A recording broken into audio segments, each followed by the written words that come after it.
1912ஆம் ஆண்டு ஓர் மாலை நேரம். சூரியன் தன் கண்களை மூடிக்கொண்டிருந்த வேளை. ஏமி கார்மிக்கேலின் கண்கள் தெளிவாக திறந்து கொண்டிருந்தன. காதுகள் அத்தொனியை கூர்மையாக கேட்டுக்கொண்டிருந்தன. ஊழியத்திற்கு புறப்பட்டு போ, இதுவே அந்த சத்தம். உடனே இறைவன் பாதம் தன்னை ஒப்பு கொடுத்தார். ஜப்பான் நாட்டை நோக்கி தன் பயணத்தை தொடர்ந்தார். 15 மாதங்கள் ஊழியத்தை முடித்து இலங்கை சென்று பணியாற்றினார். அக்காலத்தில் இந்தியாவில் தேவதாசி முறைகள் பின்பற்றப்பட்டு சமுதாயம் சீரழிந்து கொண்டிருந்தது. இம்மக்களை மீட்கவோ ஆதரவு கொடுக்கவோ யாரும் முன்வராத வேளை. ஏமி கார்மைக்கேல் 1895ஆம் ஆண்டு இந்தியாவை நோக்கி இச்சீரழிவை தடுக்க சீற்றத்துடன் புறப்பட்டார். சிறுமிகள் மற்றும் பெண்களை போன்று சிறுவர்களும் ஆலயங்களுக்கு படைக்கப்பட்டு நாடக கம்பெனிகளுக்கு விலைக்கு விற்கப்பட்டனர்.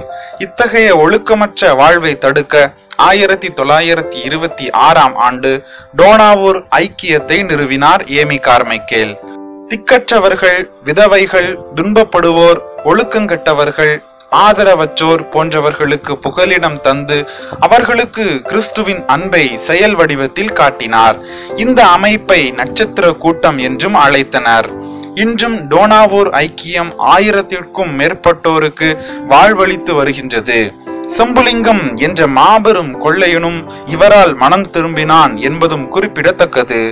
56 வருடங்களாக இந்தியாவில் நசுக்கப்பட்டவர்களுக்காகவே சேவை செய்த இவர் 38 நூல்களை எழுதியுள்ளார். அவைகளில் பல நூல்கள் தம் வாழ்நாளில் எலும்பு முறிவினால் 20 ஆண்டுகள் தாம் படுத்த படுக்கையாக இருக்கும் பொழுது எழுதியவையே. ஏழைகள் என்னுடையவர்கள் என்ற வாக்கின்படி வாழ்ந்த இவ்வம்மையார் 1951ஆம் வருடம் விண்ணகம் சென்றார். அவர் சொல்கிறார், அன்பு கூறாமல் கொடுக்க முடியும், ஆனால் கொடுக்காமல் அன்பு கூற முடியாது.